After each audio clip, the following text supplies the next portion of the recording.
started, if that's okay with everyone. For those of you who don't know me, my name is Mary Griffin. I was named as a member of the board in September, and then found out on Monday that I'm the chairman of the board. So, Congratulations. Thank you. Very much looking forward to it. Let's see who we have on the phone, and then I just have a couple remarks. So we have Brad Allen here. Mike Avella is not going to be here. Susan Cleary's here. Tony Esposito's here. Who else is on the phone? Jim Sullivan. Hi, Jim. Nice to meet you. Same here. Good luck. Thank you. Anyone else on the phone? Vince McArdle, maybe? No, No, Vince is unable to attend. Okay. his wife passed away, and, Oh, gosh. yeah, Sorry to hear yeah, that. very recently. Okay. Sorry to hear that. And is Joyce Schenker on the phone? She is not. It's just Jim and me. Okay, great. Okay. Then, I think we can get started. Thank you, everyone. I'm really happy to be here. I've been quickly getting up to speed the last few days on all of the issues that have gone on surrounding the egg over the last year or so. I do have some board experience working with boards, so I'm a little bit knowledgeable about that. I worked in the Mario Cuomo administration many, many years ago and loved every minute of it. And although with 3 children, it was a little bit of a challenge. And then I had some time in the private sector at Citigroup, and also just most recently I was the president and CEO of the Life Insurance Council. So I'm looking forward to working with everyone. The governor's office has assured me that they are working to fill the vacancies on the board. When I saw the list, I couldn't believe how many vacancies there were. And I'm hopeful that we'll be able to have a full board and really get down to work and get some fresh faces and maybe some people with some fresh outlooks. The first thing, though, I do want to mention is I want to thank Tony. Tony Esposito, I think, has been on the board for 25 some years, Tony? Something like that. Yeah. I mean, how many people do you get that volunteer for a board for that long of a period of time? I'm really not sure, particularly not for a board that doesn't have. So I wanted to make sure that we all thank Tony for his years of service. Thank He's you. done a great job. And Thank you so very much. Much appreciated. okay, anything else anybody wants to say about Tony, or? Only good things, though. Yeah, no, So- it's, Tony, I think I've only been on the board for maybe 4 years now, but it's been great to have you. And It's been fun working with everyone, and thank you very much, Ms. Chen. I got to say, the longevity of perspective that you bring has been so helpful for the continuity and just the institutional knowledge that you have. Thank you, for the Brad. egg. So really appreciate it. Thank you. Tony, is there anything else you wanted to say? Oh, no. Okay, you're all set? Okay. Mhm. All right, well, thank you again, Tony. Okay, so the first order of business is the approval of the minutes from the last meeting in September. Is there a motion to approve the minutes? Susan? Is there a second? I'll second. Peter, is there a secretary of the board that takes notes on the minutes, or do you do it, or? Peter? That's me. Okay, Yeah, I'm doing it as we speak. okay. Okay, so the second item on the agenda is the chairman's report. As I said, I'm really looking forward to working with everyone. I think the first goal is to really get a new executive director. It's really, I know you guys know better than I how important it is, and to get this search going. So I'm hoping we can do that very quickly. I think, Peter, correct me if I'm wrong, one of the reports I read said that one of the search firms thought they could do it in 3 months. I don't have a timetable for that. I think that's going to be discussed later in the meeting in executive session. Okay. But anyway, we're anxious to do that and get someone in place. I know there are also some concerns that the staff at the Egg has. I'd like to get some of those addressed also, and I'm hoping to maybe meet with some of the staff after Thanksgiving. And that's really it for now. I think that I've been at many egg events. I'm on the board of the Metropolitan Opera in New York City, so I do have some arts background. I'm sure not as much as some of the others on the board do, but as I said, I'm really anxious to get to work and hit the ground running. I just would let everyone know, we may change some of the dates for the meetings in 2023, so be on the lookout for that. Obviously, we'll try to accommodate people and trying to really get as many people as possible to attend the meetings, and I'll be calling everyone too about that. So that's all I have. Does anyone have any questions about me or about my background or anything? Okay. I have 3 kids that are all grown and 4 grandchildren. That's who I was babysitting. Yes, And you heard a baby in the I background. did, and I the was other day. wondering about She's 8 that. months old, yeah. Yeah, she was yelling for her bottle. Anyway, so the next item on the agenda is the financial report. Matthew? Peter has distributed with the notes and the announcement and the agenda, the usual financial summary of fiscal year April 1 through the end of October. As he has noted in other reports, our ticket sales are not hitting our budget figures, but we aren't too surprised about that, being that most venues in the area are not hitting their numbers.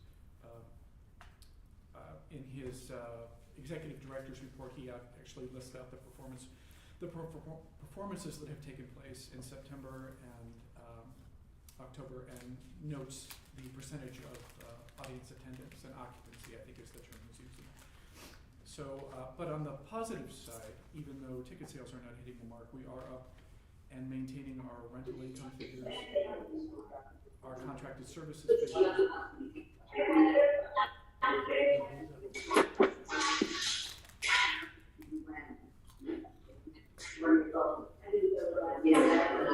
Someone on the phone, if they could mute, please. That's Joyce Shanker. Please mute your phone. Thanks.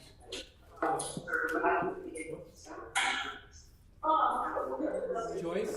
Joyce? She's a good technician. Joyce?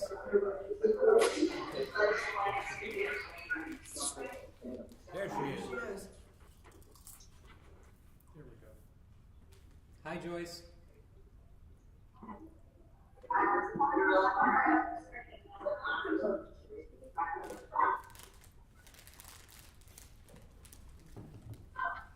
At this point in time, just to give some detail, the stage labor services. It's going to be really distracting. I don't know. Peter, is there a way that you can mute Joyce? I don't know.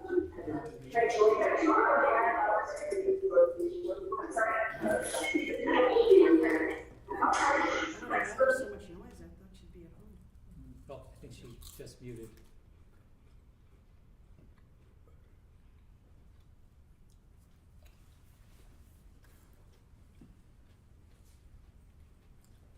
Okay. Go ahead. Okay.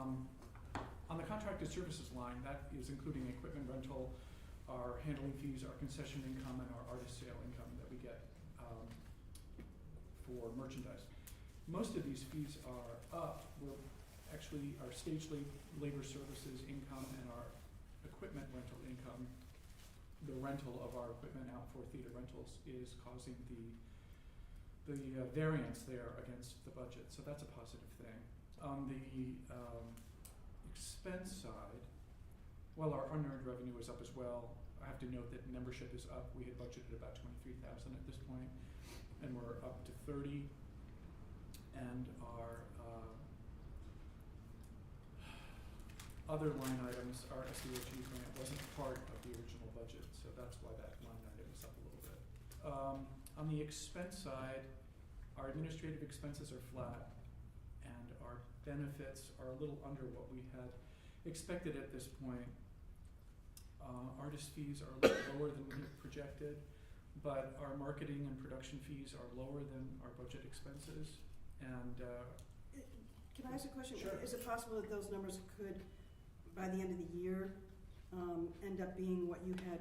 They could be, Projected. because March usually our busiest months are in March, which is the end of our fiscal year. There's a lot of stuff that happens in March and October, I believe, are our busiest month. Yeah, March, April, Yeah.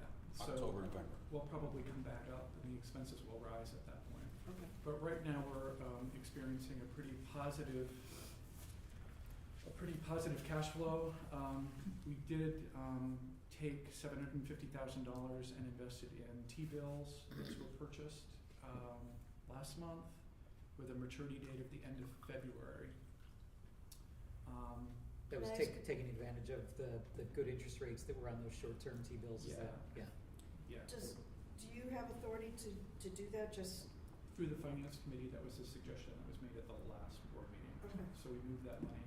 The tax and finance department handles our investments for okay, that, okay. so all of those purchases are done through tax and finance. And So our 6-month variance is $368,000. at this point, things change. And what's the anticipated, sort of, for the last 6 months of the year? Are you anticipating as large a variance, or? I'm not really sure yet. Okay. It's sort of difficult to tell. I mean, with ticket sales not being what we expected, it's causing a little bit of a pause in how we have been looking at things in the past. But then do associated costs go down with that? If Yes, Okay. usually they do, yes. The only other item of note is our audit. I am still waiting for the final draft to appear. I was in contact with the auditors at the beginning of this month, in November, with a proposed issue date of November 2nd. I didn't receive it on November 2nd, and I have sent them several emails to inquire as to what the holdup is. I believe it is collateralization. That was the hang-up that we were talking about. And I'm not sure if that's been solved yet. So Jim, I may be calling you for some advice in regard to that. Other than that, does anybody have any questions or concerns about these figures? Peter, do you have something that you want to add that I have omitted? Or something that needs clarification? I believe that was a very clear, concise report. Thank you. Aren't you generous? Thank you. any other questions, anybody? For events sort of scheduled for the next few months, are people continuing with their contracted events? Are events canceling? Are they? Peter, did you want to comment on that? It's a mix. We've definitely had several cancellations, as I indicated in our in the activity report.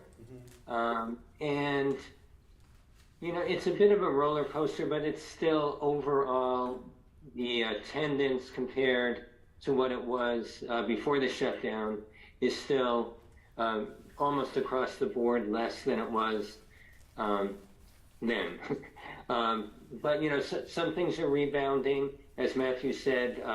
You know, our rental activity is pretty much up to speed, and typically, because most of our renters are for-profit renters, they're keeping a pretty sharp eye on the bottom line, you know, which is their main concern.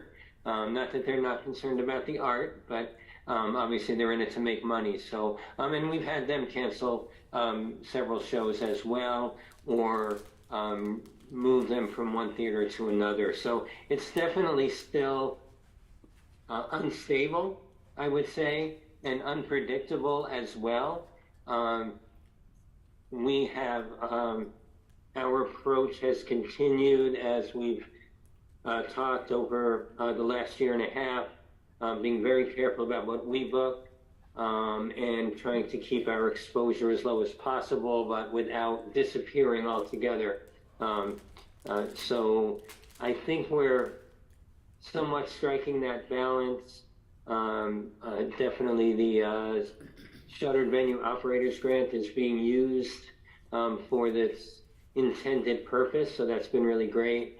And, you know, our hope is, obviously, as we continue to gain the confidence of the public, that we'll be, you know, back in good shape where we were pre-shutdown.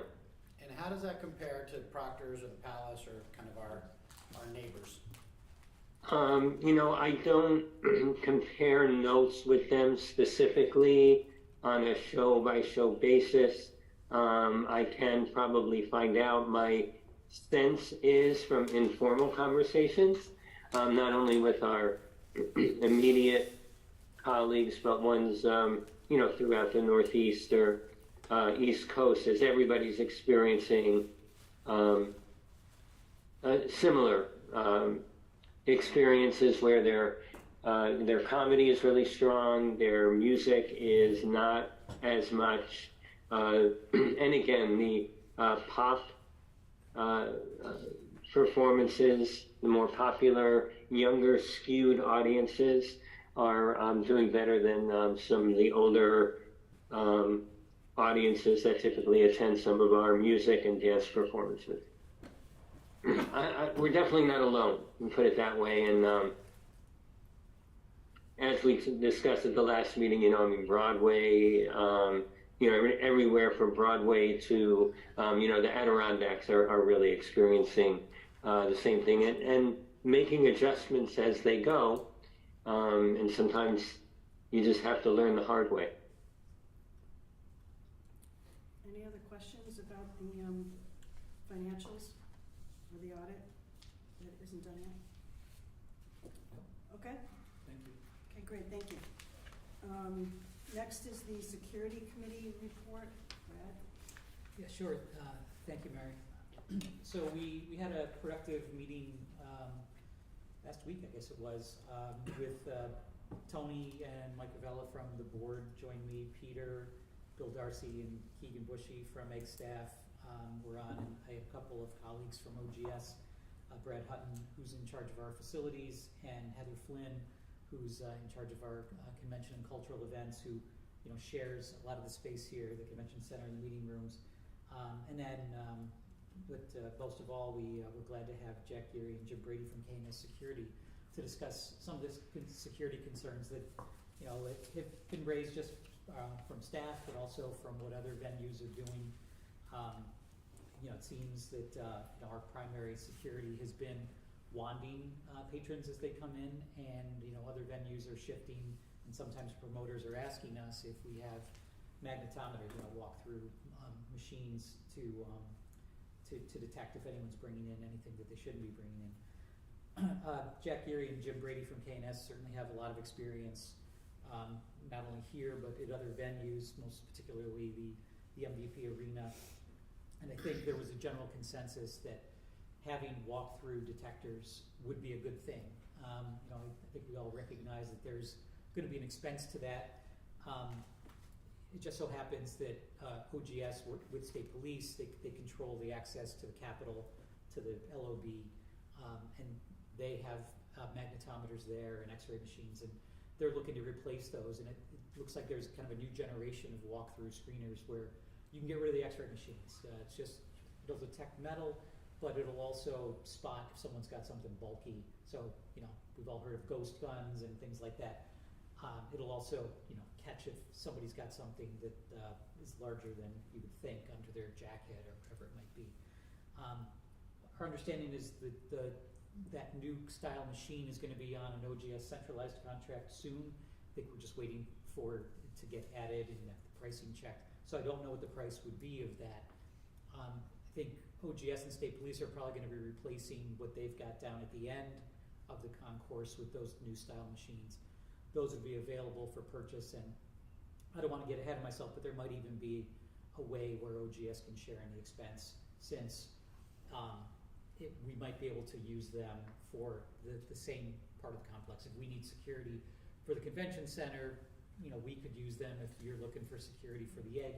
And if it's security for both, we just move them out to before the glass doors and have everyone that's coming into the space get checked. So again, I don't want to get ahead of myself, but I think it sounds like everyone thinks that that's the direction we're heading, and hopefully we'll have some sense of pricing.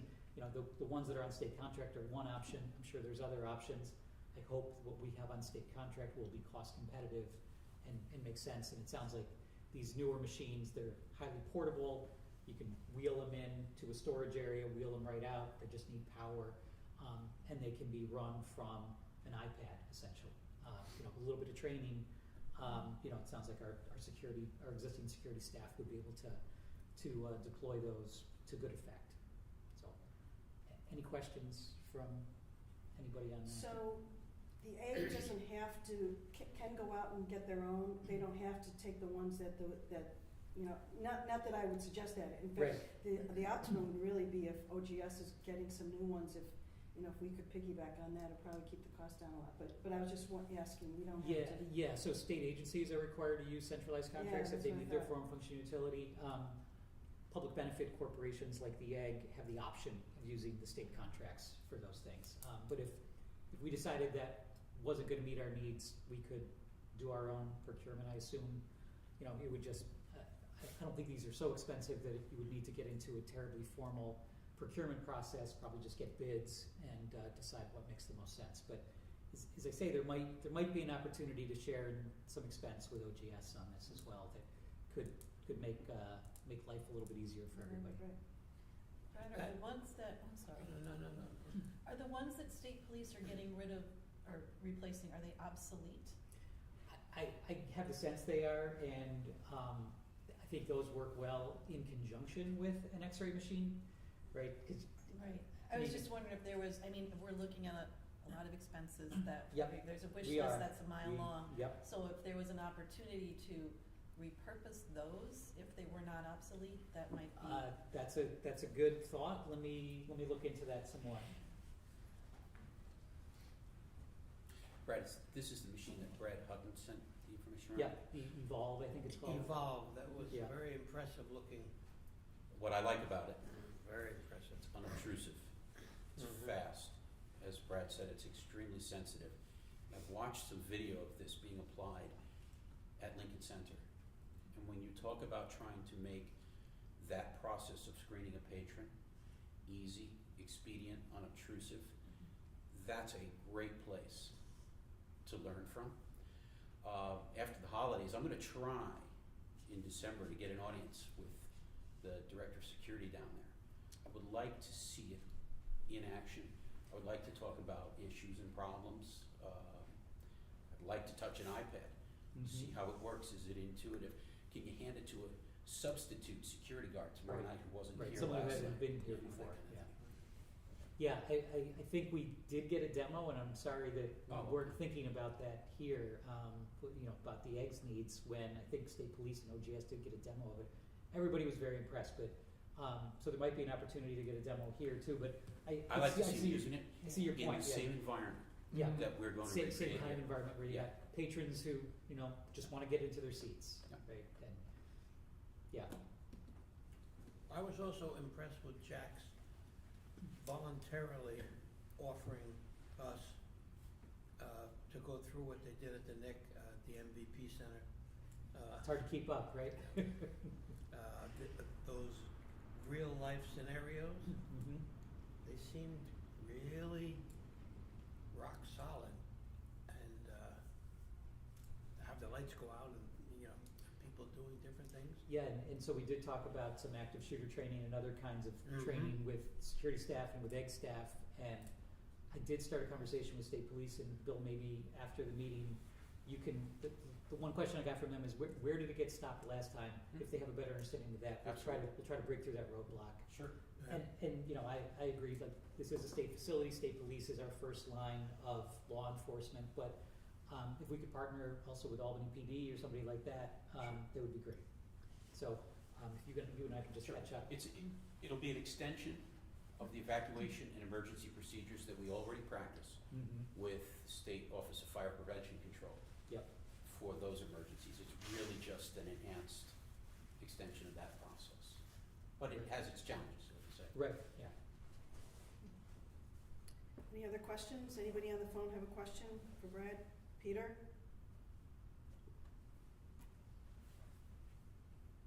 He's probably on mute. He's looking for the unmute button. I'm sorry, I don't, I think the only thing to add then would just be, our intent was to create an overall updated security plan that would be agreeable to everybody who is involved with that. Our organization, OGS, New York State Police, KNS Security, Albany Fire, New York State Fire, and so forth. To go from, A to Z, not, obviously the walkthrough metal detectors was the inspiration. So we do have on the table a proposal from Guidepost Security to do a full consultation and recommendation for a security plan, which is still there, and they're awaiting our response. They're the only ones who responded to our RFP. However, in the meantime, we put together this ad hoc committee, which Brad just explained, who was there, that really has the possibility of putting together a plan that would, our hope would be mutually beneficial and agreeable to everybody. And then that way we could avoid the time and expense of, going through a whole consultation process with an outside firm. So I think it's one thing that maybe we could get some direction on today is if we should continue on this road that Brad has paved so far in procuring the metal detectors that we think will be best for us, updating the emergency evacuation plans, make sure the New York State Police and everybody's fully aware of how we handle emergencies, how the stairways are dealt with as people are leaving if there is an emergency, and any other aspect from dealing with unruly patrons, so that we have basically at the end the security and emergency handbook that we could refer to.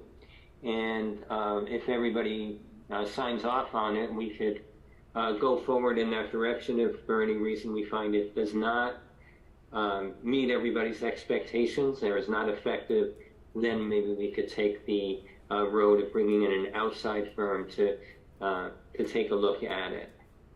So maybe if we got some direction today, if we want to continue to look at the procurement of the metal detectors and going forward with the other training as explained, that might be something to do today. Yeah, Peter, thank you. I think that those of us in attendance at the meeting got a good sense that KNS is competent. They know what they're talking about. They've got experience in this venue and other similar venues. And, we know that we're facing some expenses in a lot of other areas, including these walkthrough detectors and an executive search. So I feel like we're on a path where we can start to get to that comprehensive security plan, kind of homegrown with the resources we've got. And again, maybe down the road, if we find that maybe it's deficient in some ways, or we have some concerns that we should get an outside perspective, we could decide whether we want to incur that expense. But I feel like this is one area maybe where we can save a little bit of money and do things on our own, working with our existing security team and our own resources both here at the Egg and within the state. But I'm happy to open the floor up to other thoughts on that. So moved. Screening, surveillance, response, those are the three headlines. Screening we're working on, surveillance we currently do, response will be enhanced when we look at these other potential emergencies, not just fire evacuation. So once we hit those and put it together, we'll be able, we're reading it. There are a couple of trade organizations that deal with event safety specifically, venue safety, patron safety, but in technical disciplines as well. They're also great resources to take your outline, bounce off of other people, other venues. You can leave the market to stay in a similar kind of building. Look at some of the geography of the way this building is laid out, how others in similar situations might be handling it too. Just an option as we hone, fine points. And again, that's not that getting that outside perspective doesn't cost money, right? It's a trade organization that likes to share among its members. Yeah, I think that's a great opportunity. Anybody else? Any other questions? So I think it sounds like maybe everybody's in agreement, Brad, with, you know, your, plan that we would kind of do this in-house for now, and if we did need to get a firm later, we could, but it may turn out that, you know, we end up using these OGS, new machines, or repurpose the old ones, or whatever, and keep the cost down. Yeah, that seems to make sense to me. Okay, I don't think we need a motion, a formal motion or anything on that, do we? Okay. So the next item is the Personnel Committee report, Susan. Yes. So there is concern that there is not enough staff to continue to manage the events that are happening here at the Egg, and the proposal was put through for consideration for 4 additional full-time positions, plus increasing the hourly rate for stagehands and our per diem staff that comes in.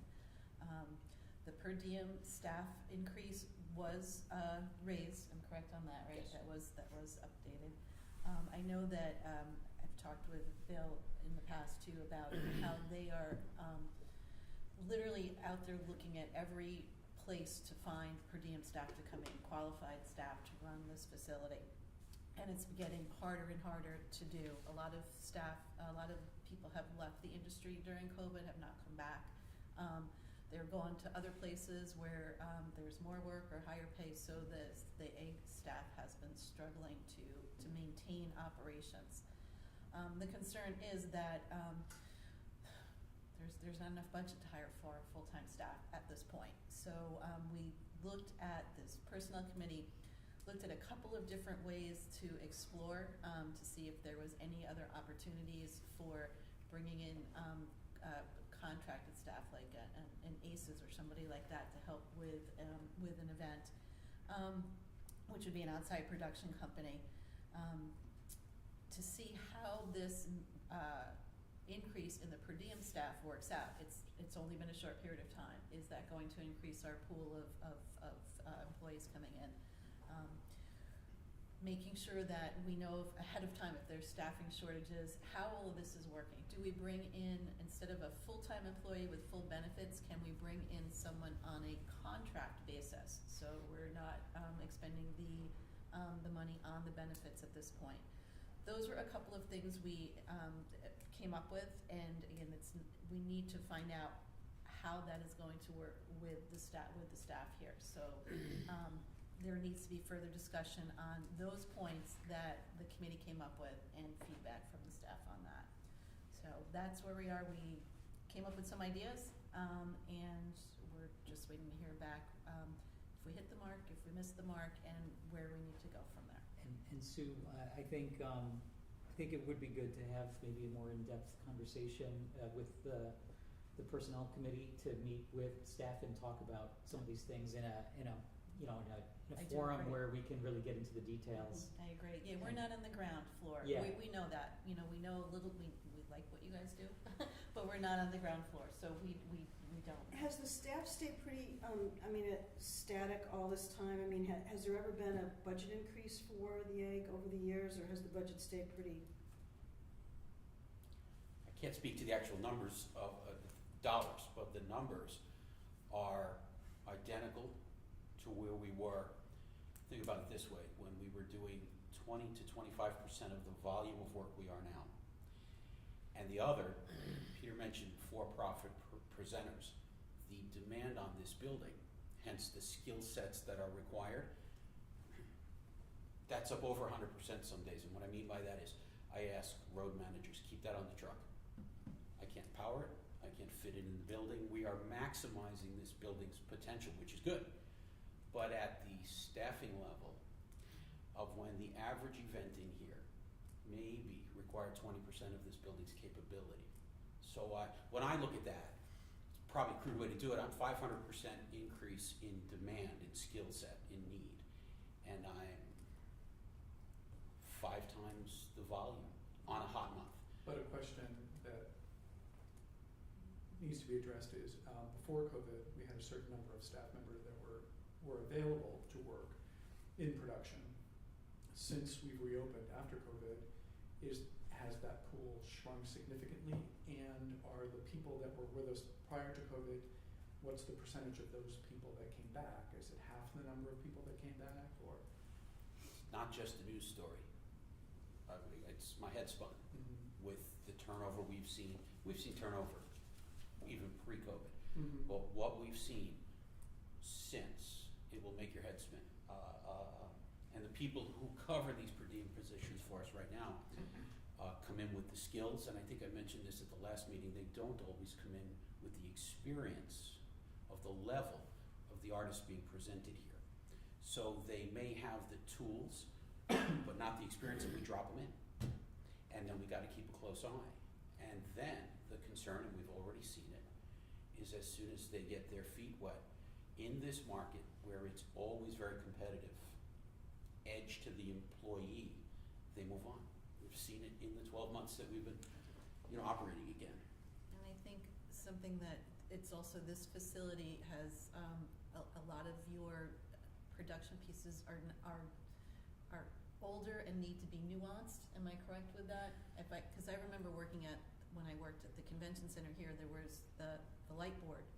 It was pretty old, and you couldn't just drop somebody in to work that. You're absolutely right. We have kept up in some areas, we have lagged in others, and the areas where we lag are being looked at now. I'm in conversation with OGS on a major capital project for everything from infrastructure to the stage equipment. But what we do in here, the industry term would be a four-wall rental versus in-house production. A four-wall rental is I rent your space, and we bring a vendor in for every discipline that needs to be covered. So you've always got an agreement with unionized labor or contracted services. Here, we own so much equipment, but we have not reinforced that with a payroll. And there tends to be a deficit in skill because we now have the obligation to the client because we've purchased and honed in on being able to provide it this way. So if I don't have that employee, or if that's a casual employee, we've really got to watch where that employee is elsewhere working. There's a lot of, it's multidimensional, this issue. And some of it's business too. Some of this is backing up into your work agreements with your full-time. That's a detail for a committee, but I've got to watch that too. I have a very hard time going to employees with some of what we're proposing moving forward. Some of that has to be ironed out as well. Why is that? You get a salaried employee in what tends to be an overtime-based business in terms of long work days and nights and weekends and holidays. Where's the shortfall? If I run out of per diem help, I go to the salaried guys and say, come back. And I watch the hours that they spend, and I watch the days that they spend on those hours. And now I'm not just thinking about an obligation to a salaried employee in the time. I'm thinking about that employee's health and safety as they work 15 hours a day, 7, 8 days in a row before I can give them a break. So I can't spread the load unless I spread it to where I have it, and that tends to be in the salaried. And there's only one salaried in production running the stage operation, and one in operations running the building operation.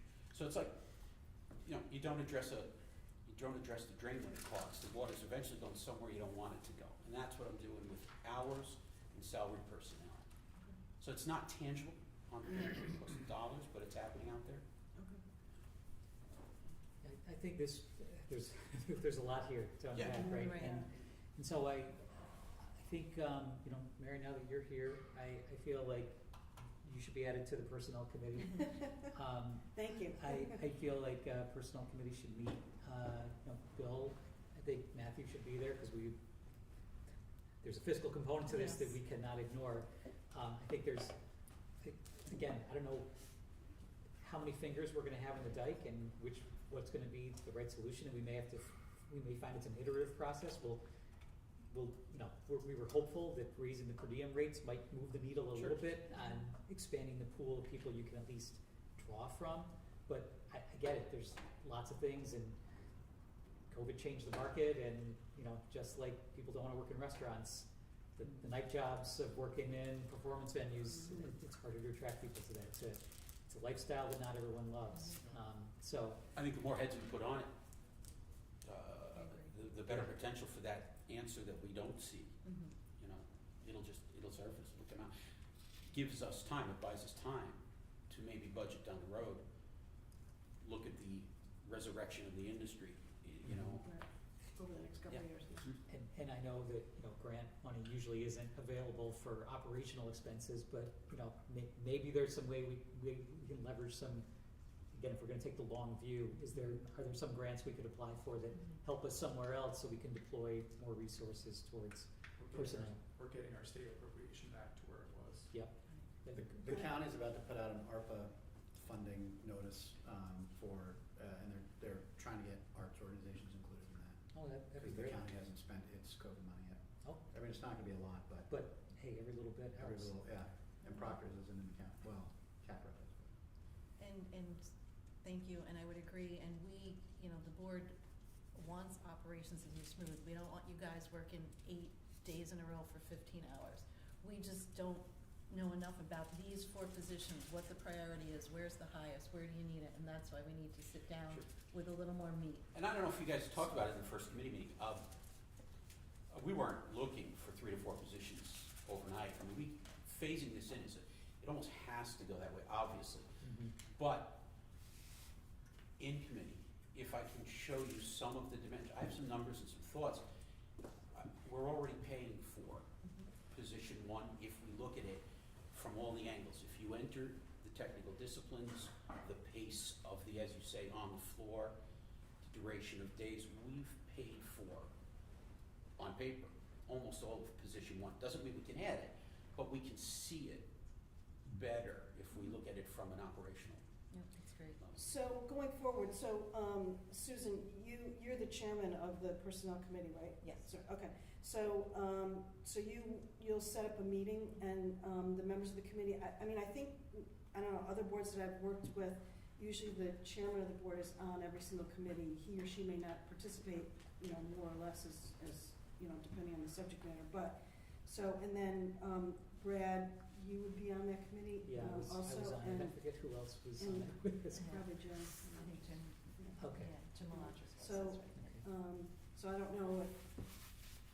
people that aren't here, if you wanna be on that, John, or, Happy to be on anything. okay. So maybe Susan, if you email us or whatever, I so, will. and we can get going on that. Okay, Peter, anything else in the personnel committee report that I've forgotten or? No, Susan summed it up, and that is definitely where we stand. Okay, and I think, Peter, correct me if I'm wrong, we will now go into executive session, right? That's correct. Okay, got something right. Only 2 days ago. I think you need to do a motion and second to do it, though. Yeah, Okay, I move that we move into executive session to discuss the hiring and retention of a particular individual. second, is there a second? I'll second. John seconds? All Okay, in great. favor? All in favor? Great. So moved. Oh, yeah, we're gonna go for this. Just give me a moment so I can let Kyle know to make the adjustment. Because now we would turn the recording on. Right, okay, I'll let you know, or we'll let you know. Stand by, okay, as we we say. will.